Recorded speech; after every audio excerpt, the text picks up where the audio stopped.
지금 중국이 발칵 뒤집혔습니다. 세계 조선시장 패권을 노리며 수년간 천문학적 자금을 쏟아부었습니다. 한국, 일본, 미국이 주도하던 시장을 단숨에 따라잡기 위해 중국은 전공법 대신 지름길을 택했습니다. 한국의 LNG 운반선 기술을 손에 넣기 위해 천문학적 연봉을 미끼로 기술자 스카우트를 시도하고 심지어 한국의 핵심 설계도까지 확보해 자국 조선소에서 실험 생산에 돌입했는데요. 하지만 그 지름길의 끝은 참혹했습니다. 첫 시험 운항에서 문제가 터지며 전 세계가 충격에 빠졌습니다. 과연 중국의 조선 패권 프로젝트는 어디서부터 잘못된 걸까요? 이 놀라운 반전의 이야기가 궁금하시다면 구독과 좋아요 부탁드립니다. 안녕하세요. 저는 에릭 슈나이더입니다. 3월 15일 오후 2시 30분. 함부르크 항구가 내려다보이는 제 사무실 창가에서 엘베강을 바라보고 있었어요. 그때 비서 안나가 급하게 들어왔습니다. 중국에서 온 손님이 사전 약속 없이 찾아왔다는 거였죠. 리젠이라는 남자가 들어섰을 때 첫인상은 강렬했습니다. 50대 초반, 정확히 180cm 키의 회색 정장을 완벽하게 차려입었어요. 그의 손에는 가죽 서류 가방과 함께 뭔가 중요한 제안서가 들려 있었습니다. 악수를 나누는 순간 그의 손에서 묘한 자신감이 전해졌어요. 리젠은 곧바로 본론으로 들어갔습니다. 중국해양조선그룹 부회장이라고 자신을 소개하면서 제게 역사를 바꿀 기회를 주겠다고 했어요. 제 눈앞에 놓인 제안서를 펼쳤을 때 숨이 멎는 줄 알았습니다. LNG 운반선 열척 주문, 총 계약 규모 2조 원. 그런데 가격이 한국 조선소 견적의 절반이었어요. 납기도 18개월로 기존 36개월의 절반이었죠. 리젠의 목소리엔 흔들림이 없었습니다. 중국이 혁신적인 기술로 조선업계 판도를 완전히 바꿀 거라고 단언했어요. 한국과 일본의 독점을 깨뜨리고 새로운 시대를 열겠다는 포부가 넘쳤습니다. 저는 속으로 계산기를 두드렸어요. 기존 한국산 선박 대비 40억 유로 절약. 우리 회사 3년치 순이익에 해당하는 금액이었습니다. 하지만 뭔가 석연치 않았어요. 어떻게 이런 파격적인 조건이 가능한지 의구심이 들었거든요. 리젠은 제 표정을 읽었는지 미소를 지었습니다. 중국의 기술력이 이미 세계 최고 수준에 도달했다고 자신했어요. 특히 극저온 냉각 기술과 멤브레인 시스템에서 한국을 뛰어넘었다고 주장했습니다. 서류 속에는 중국 조선소 시설 사진들이 들어있었어요. 거대한 드라이독, 최신 용접 로봇, 정밀 검사 장비들. 겉보기엔 한국 조선소와 다를 바 없어 보였습니다. 아니, 어떤 부분은 더 현대적으로 보이기까지 했어요. 리젠이 마지막 카드를 꺼냈을 때 제 심장이 빨라졌습니다. 독점 공급 계약서였어요. 향후 10년간 중국산 LNG선을 우선 공급받을 수 있다는 조건이었습니다. 글로벌 LNG 운송 시장에서 경쟁사들보다 압도적 우위를 점할 수 있는 기회였죠. 저는 회의실 벽에 걸린 세계 해운로 지도를 바라봤어요. 수에즈 운하부터 말라카 해협까지 제가 30년간 누벼온 바닷길들이 펼쳐져 있었습니다. 이 제안이 성공한다면 우리 회사가 글로벌 해운업계 1위로 도약할 수 있었어요. 리젠은 떠나기 전 이렇게 말했습니다. 복제는 혁신보다 빠르고 확실하다고요. 중국이 한국의 기술을 완전히 흡수했으니 이제 더 나은 결과를 만들어낼 수 있다는 확신에 찬 목소리였어요. 그날 밤 저는 잠을 이루지 못했습니다. 40억 유로 절약이라는 숫자가 머릿속에서 맴돌았어요. 하지만 동시에 불안감도 엄습했습니다. 이런 파격적인 조건에는 분명 이유가 있을 거라는 직감이 들었거든요. 결국 저는 선택했습니다. 이윤을 택했어요. 18개월 후 9월 3일 오전 6시. 중국 상하이 후동조선소에서 드디어 첫 번째 LNG 운반선이 인도되었어요. 길이 345m, 폭 53m, 17만 4천 입방미터 용량의 거대한 선박이 황포강에 떠있는 모습은 장관이었습니다. 저는 선박 인수식에서 샴페인 병을 터뜨리며 웃고 있었어요. 리젠과 악수를 나누면서 서로의 성공을 축하했습니다. 언론들이 카메라 플래시를 터뜨렸고 저는 마치 승리자가 된 기분이었죠. 한국산 대비 절반 가격, 절반 납기. 제가 업계 역사를 새로 썼다는 자부심이 넘쳤어요. 기자들 앞에서 당당하게 선언했습니다. 효율성이 품질을 능가하는 새로운 시대가 열렸다고 말이에요. 첫 항해는 상하이에서 독일 비렐름스하펜까지 24,000km 구간이었습니다. 17만 톤의 액화 천연가스를 싣고 수에즈 운하를 거쳐 대서양을 횡단하는 노선이었어요. 예상 항해 시간은 25일이었죠. 9월 4일 오후 3시. 선박이 상하이항을 떠날 때 저는 VIP 라운지에서 와인잔을 들고 있었어요. 선장 밀러가 무선으로 출항 신호를 보내왔습니다. 모든 시스템이 정상이라는 보고였죠. 처음 12시간은 완벽했습니다. 선박은 시속 22노트로 순조롭게 항해했어요. 냉각 시스템도 안정적으로 작동했고 화물창 온도도 영하 162도를 완벽하게 유지했습니다. 저는 함부르크 본사의 성공적인 출항을 알리는 이메일을 보냈어요. 그런데 9월 5일 오전 9시 47분. 제 휴대폰이 울렸습니다. 밀러 선장의 목소리엔 공포가 섞여 있었어요. 1번 화물창에서 이상 진동이 감지되고 있다는 보고였습니다. 멤브레인 시스템에서 미세한 균열이 발견되었고 냉각가스가 새고 있다는 거였어요. 저는 즉시 상황실로 달려갔습니다.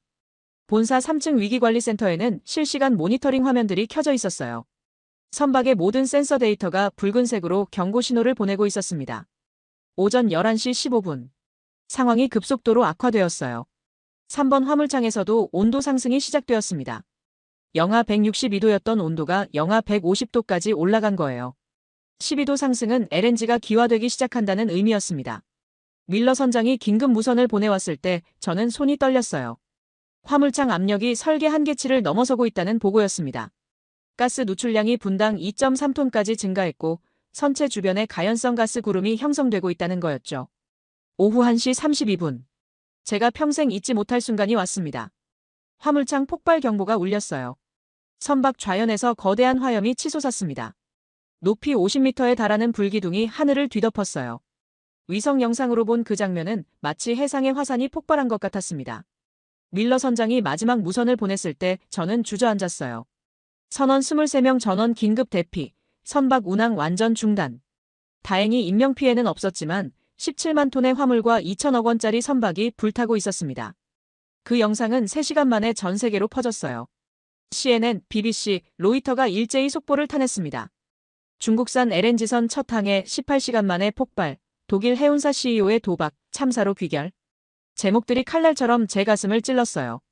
저는 리젠에게 화상통화를 걸었습니다. 화면 속 그의 얼굴은 창백했어요. 설계에는 문제가 없었다고 용접 과정에서 실수가 있었을 거라고 변명했습니다. 하지만 그의 목소리엔 확신이 없었어요. 그날 밤 저는 텅 빈 사무실에서 혼자 앉아 있었습니다. 창밖으로 함부르크 항구의 불빛들이 반짝였지만 제게는 모든 게 어둠으로 보였어요. 40억 유로 절약이라는 달콤한 유혹이 2천억 원의 손실로 바뀐 순간이었습니다. 저는 그제야 깨달았어요. 기술은 숫자가 아니라는 걸 말이에요. 폭발 영상이 전 세계로 퍼진 지 6시간 후 제 휴대폰이 폭탄처럼 터졌습니다. 첫 번째 전화는 네덜란드 로테르담 LNG 터미널 CEO 반 더르 벨트였어요. 목소리가 얼음처럼 차갑더군요. 나머지 9척 발주를 즉시 취소한다는 통보였습니다. 1조 8천억 원 계약이 한순간에 증발한 거였죠. 두 번째는 독일 최대 보험사 알리안츠였어요. 해상보험 담당 이사가 차가운 톤으로 말했습니다. 선박 손실 2천억 원, 화물 손실 800억 원, 해양 오염 배상금까지 합쳐 총 4천억 원을 배상하라는 거였어요. 저는 함부르크 본사 12층 이사회실에서 고개를 숙이고 있었습니다. 15명의 이사들이 저를 바라보는 시선이 따가웠어요. 30년간 함께 일해온 동료들의 눈에서 실망과 분노가 읽혔습니다. 이사회 의장 하인츠가 무거운 목소리로 말했어요. 회사 주가가 하루 만에 32% 폭락했다고 했습니다. 시가총액 8천억 원이 날아간 거였죠. 투자자들이 패닉 상태에 빠져 매도 물량이 쏟아지고 있다는 보고였어요. 제가 가장 참기 힘들었던 건 언론의 조롱이었습니다. 독일 최대 경제지 한델스블라트 일면에 제 사진이 실렸어요. 제목이 탐욕의 대가였습니다. 싸게 샀지만 더 비싸게 망했다는 비아냥이 가득했죠. 영국 파이낸셜 타임스는 더 직설적이었어요. 독일 해운업계의 수치라는 헤드라인과 함께 제 경영 철학을 신랄하게 비판했습니다. 이윤만 쫓다가 안전을 외면한 전형적인 실패 사례라고 혹평했어요. 그런데 정작 더 큰 충격은 중국에서 벌어지고 있었습니다. 베이징 중국해양조선그룹 본사는 아수라장이 되어 있었어요. 리젠이 긴급 기자회견을 열었지만 기자들의 질문 공세에 제대로 답변하지 못했습니다. 그의 얼굴에서 며칠 전의 자신감은 온데간데 없었죠. 중국 정부에서 조사단이 파견되었어요. 국가적 망신을 안겨준 책임을 추궁받는 리젠의 모습이 CCTV 뉴스에 나왔습니다. 그는 고개를 숙인 채 사과문을 읽고 있었어요. 상하이 조선소 내부는 더욱 혼란스러웠습니다. 기술진들이 서로를 탓하며 책임 떠넘기기에 급급했어요. 설계팀은 용접팀을 비난했고 용접팀은 자재팀을 지목했습니다. 자재팀은 다시 설계 오류를 주장했죠. 한 기술자가 절규하며 설계도를 바닥에 내던지는 영상이 소셜미디어에 퍼졌어요. 30년 경력의 베테랑이 울면서 외쳤습니다. 도면은 완벽했는데 왜 바다는 우리 편이 아니냐고 말이에요. 리젠은 내부 회의에서 참담한 현실을 직면해야 했습니다. 중국 조선업계 전체의 신뢰도가 추락하고 있었어요. 글로벌 발주처들이 중국산 선박에 대해 의구심을 품기 시작한 거였습니다. 저는 그날 밤 홀로 사무실에 남아 창밖을 바라봤어요. 엘베강 위로 화물선들이 조용히 지나가고 있었습니다. 그 배들이 모두 한국산이라는 사실이 뼈아프게 다가왔죠. 휴대폰에 문자가 하나 도착했어요. 리젠에게서 온 메시지였습니다. 기술은 베꼈는데 영혼은 없었다는 짧은 한 줄이었어요. 그 순간 저는 깨달았습니다. 가격보다 무서운 건 신뢰를 잃는 거였어요. 그리고 신뢰는 한번 무너지면 돈으로도 살 수 없다는 걸 말이에요. 다음 날 아침, 저는 중대한 결심을 했습니다. 이 모든 진실을 파헤쳐야 한다고요. 중국이 정말로 독자 기술로 만든 선박이었는지 아니면 다른 비밀이 숨어 있는지 알아봐야겠다고 생각했어요. 진실을 파헤치겠다고 다짐한 지 일주일 후, 저는 충격적인 보고서를 받았습니다. 9월 13일 오전 10시. 미넨 보험사 조사팀장 슈미트가 제 사무실로 찾아왔어요. 그의 손에는 300페이지짜리 두꺼운 파일이 들려 있었습니다. 사고 원인 분석 보고서였죠. 슈미트가 파일을 펼쳤을 때 저는 숨이 멎을 뻔했어요. 첫 장에 적힌 문구가 제 세상을 뒤바꿨습니다. 중국 조선소가 사용한 설계도는 독자 개발이 아닌 한국 대우조선해양에서 2021년 유출된 원본 도면으로 확인됨이라는 내용이었거든요. 저는 떨리는 손으로 페이지를 넘겼습니다. 상세한 기술 분석이 이어졌어요.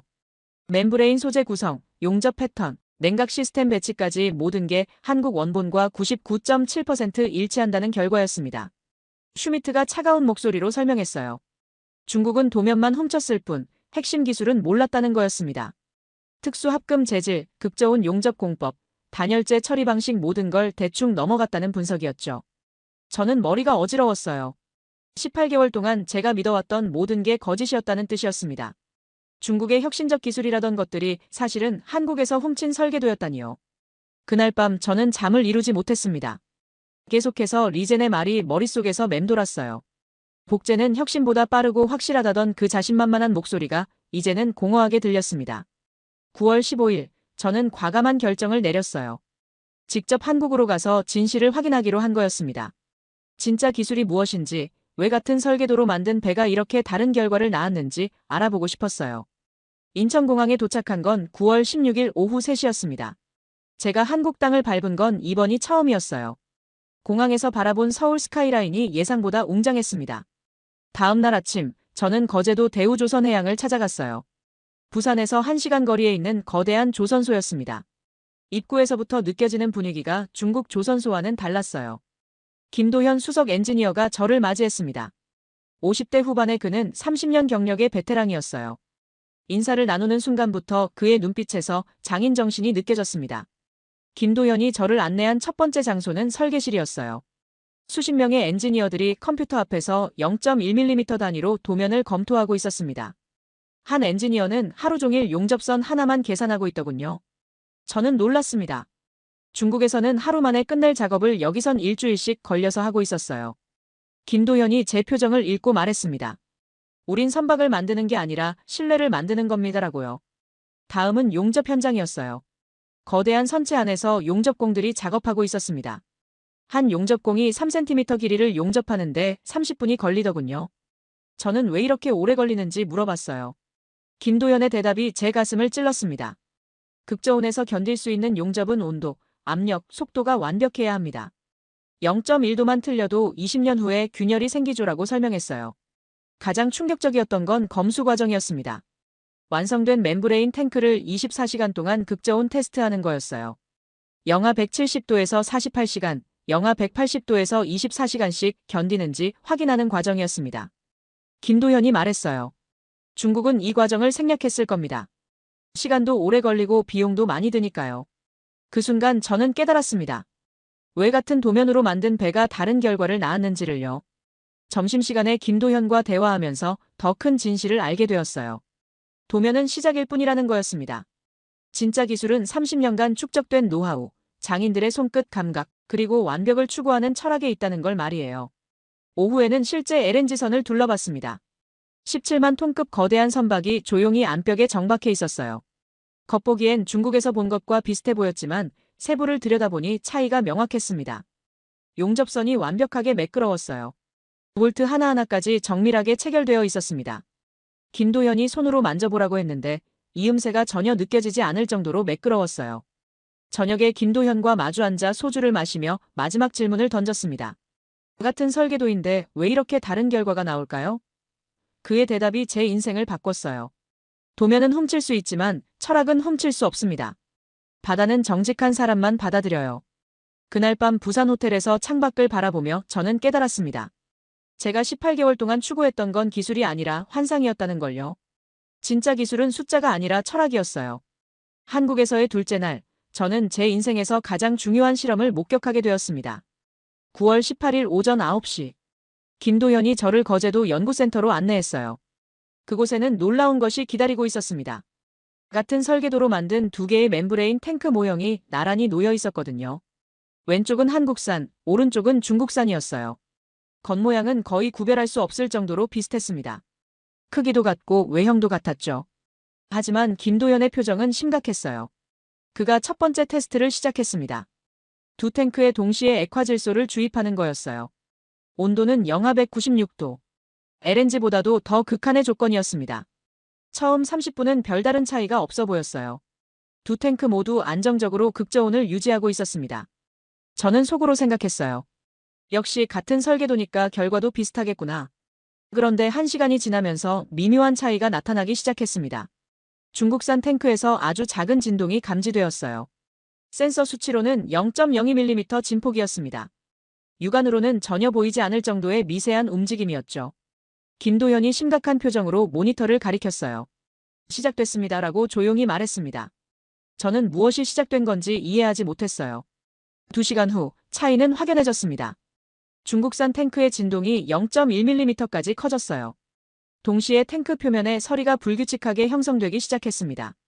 단열이 제대로 되지 않고 있다는 신호였죠. 한국산은 여전히 완벽했어요.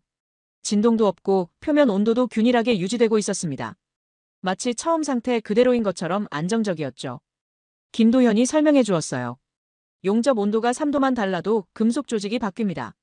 미세한 변화지만 극저온에서는 치명적이죠. 그의 말을 듣고 있는데 등골이 서늘했어요. 3시간째 중국산 탱크에서 경고음이 울렸습니다. 내부 압력이 급상승하고 있다는 신호였어요. 액화질소가 기화되면서 부피가 700배로 팽창하고 있었습니다. 김도현이 급히 안전 밸브를 열었어요. 하얀 증기가 분수처럼 솟구쳤습니다. 만약 실제 LNG였다면 대폭발이 일어났을 상황이었죠. 바로 제가 태평양에서 겪었던 그 악몽과 똑같은 시나리오였어요. 저는 손이 떨렸습니다. 18시간 만에 일어난 그 참사가 왜 벌어졌는지 이제야 완전히 이해되었어요. 중국은 도면은 훔쳤지만 그 도면을 완성하는 기술은 몰랐던 거였습니다. 김도현이 제게 현미경을 건네주었어요. 두 탱크의 용접 부분을 확대해서 보라는 거였습니다. 한국산은 용접선이 마치 실크처럼 매끄러웠어요. 반면 중국산은 미세한 기포와 불순물들이 군데군데 보였습니다. 0.001mm 차이입니다. 김도현의 목소리가 무겁게 들렸어요.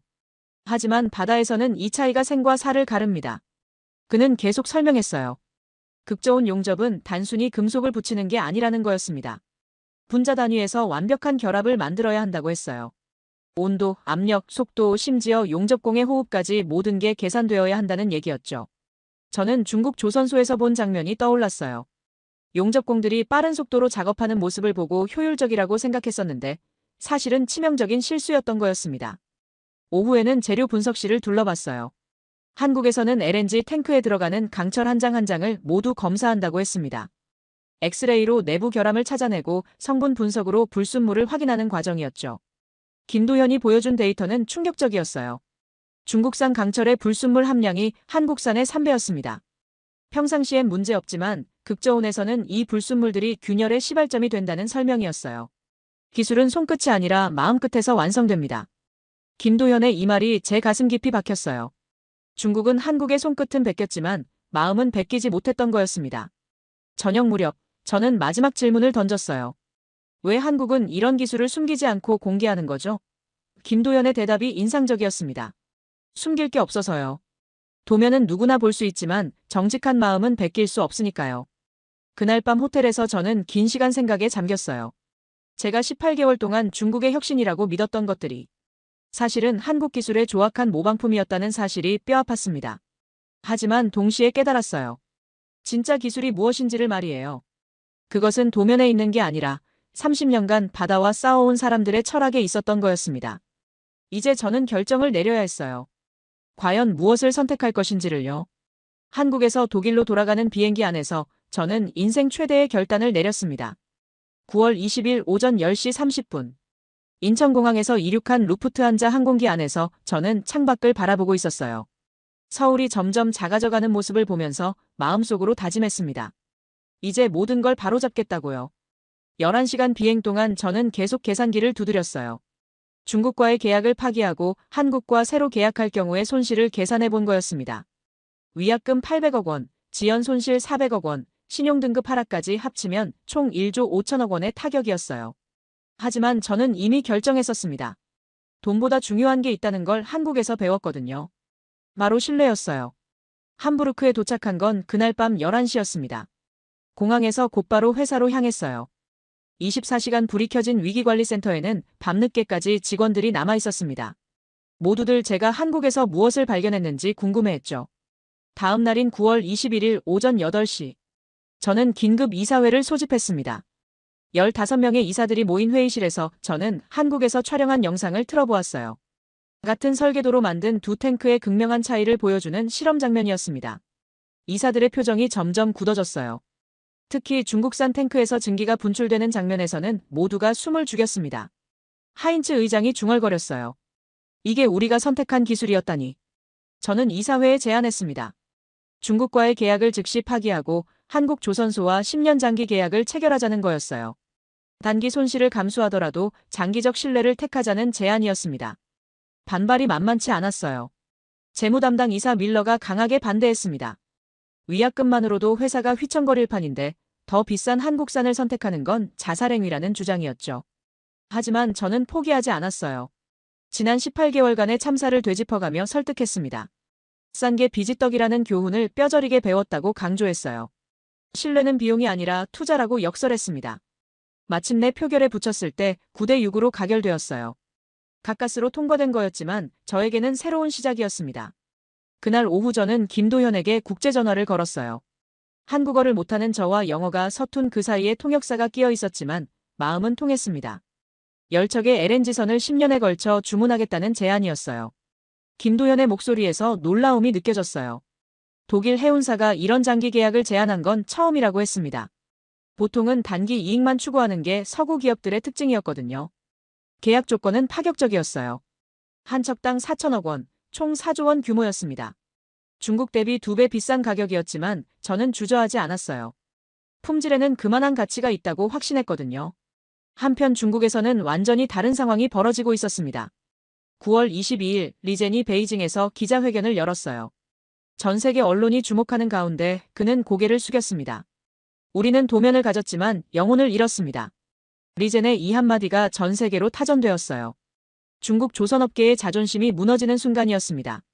리젠은 계속해서 참회했어요. 기술을 훔치는 것과 기술을 완성하는 것은 전혀 다른 차원이라고 고백했습니다.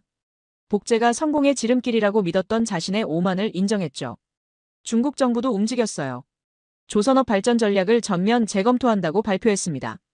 단기 성과에 매몰되어 기본기를 소홀히 했다는 반성이 이어졌어요. 저는 그 모습을 보면서 묘한 동질감을 느꼈습니다. 리젠과 저 모두 탐욕에 눈이 멀어 진짜 가치를 놓쳤던 거였어요. 다만 저는 운 좋게 깨달을 기회를 얻었을 뿐이었습니다. 9월 25일 드디어 한국 조선소와 정식 계약을 체결했어요. 서울 롯데호텔에서 열린 조인식에는 양국 언론이 몰려들었습니다.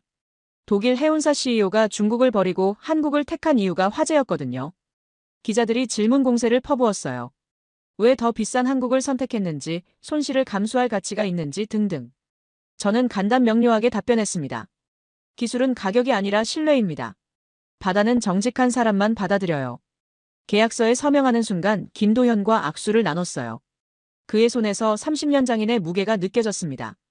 이제 저는 진짜 기술과 파트너가 된 거였어요. 그날 밤 서울 호텔에서 창밖을 바라보며 저는 생각했습니다. 1조 5천억 원이라는 거금을 잃었지만 더 큰 것을 얻었다고요. 바로 신뢰할 수 있는 파트너와 올바른 가치관을 말이에요. 이제 진짜 시작이었습니다. 제가 한국을 선택한 지 일주일 후 전 세계가 움직이기 시작했습니다. 9월 30일 오전 제 사무실로 놀라운 소식이 전해졌어요. 노르웨이 최대 해운사 스토르트가 중국과의 LNG선 계약 12척을 전면 취소한다고 발표한 거였습니다. 총 1조 8천억 원 규모의 계약이었죠. 스토르트 CEO 올센이 기자회견에서 한 말이 인상적이었어요. 독일 해운사의 용기 있는 결단이 우리에게 경각심을 줬다면서 안전은 타협할 수 없는 가치라고 선언했습니다. 그 뒤로 도미노 현상이 시작되었어요. 프랑스 CMA CGM이 중국산 컨테이너선 발주를 연기했고 일본 상선 미쓰이가 아예 중국 조선소와의 협력을 중단한다고 발표했습니다. 10월 3일 국제해사기구 IMO에서 긴급회의가 소집되었어요. 런던 본부에 각국 해운 당국자들이 모여 LNG선 안전 기준을 논의하기 시작한 거였습니다. 제가 촉발한 사건이 글로벌 이슈가 된 거였죠.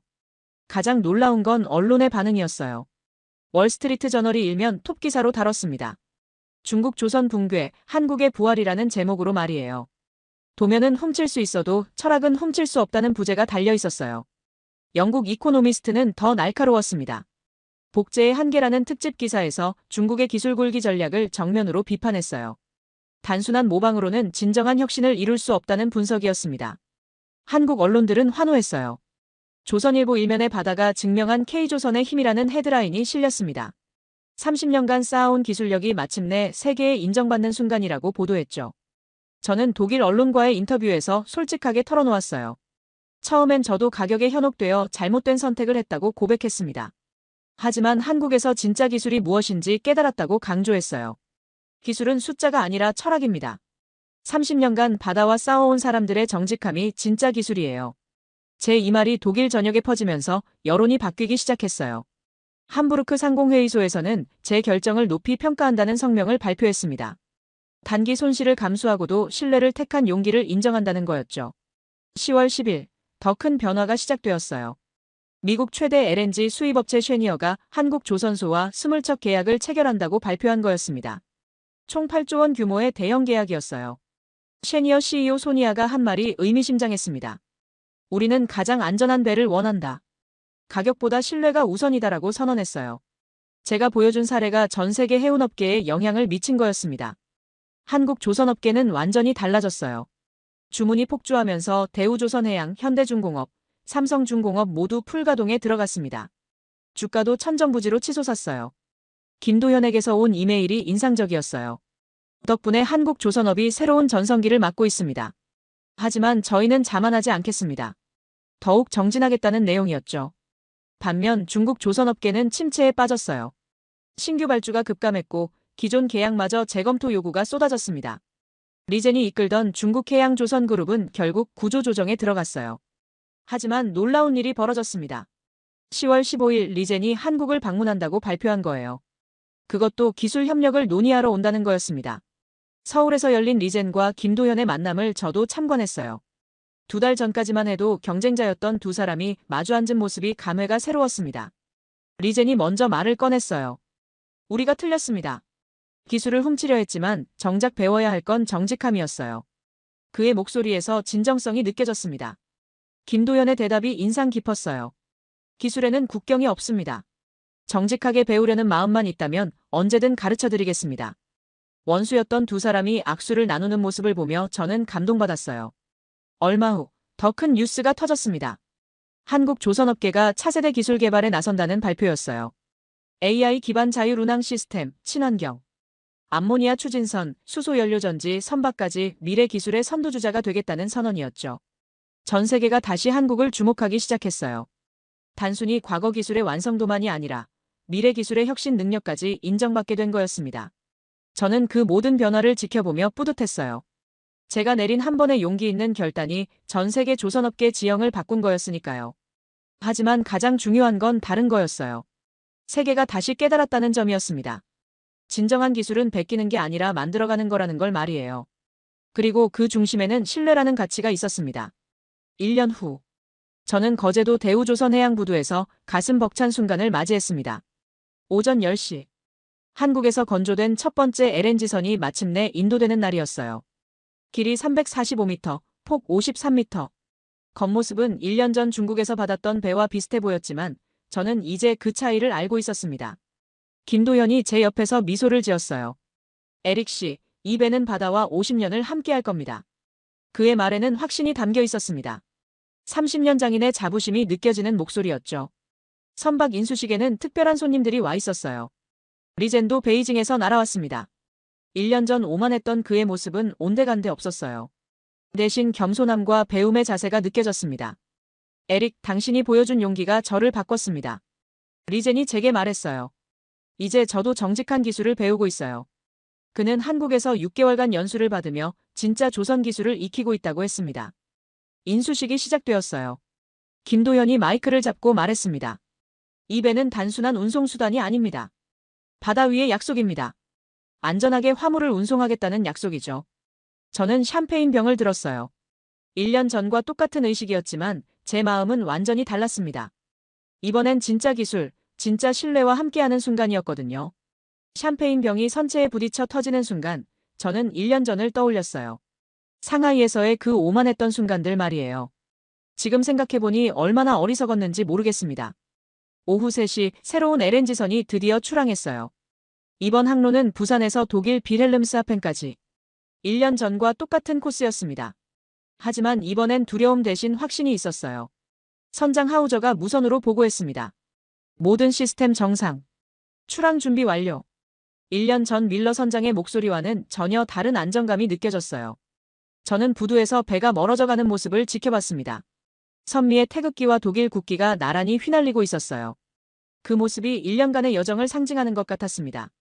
김도현이 제 옆에서 말했어요. 에릭 씨, 이제 정말 시작이에요. 앞으로 50년을 함께할 파트너십이 말이에요. 저는 고개를 끄덕였습니다. 진짜 동반자를 만난 기분이었어요. 저녁에는 부산 해운대에서 작은 만찬이 열렸어요. 한국 조선업계 관계자들과 독일 해운업계 사람들이 모였습니다.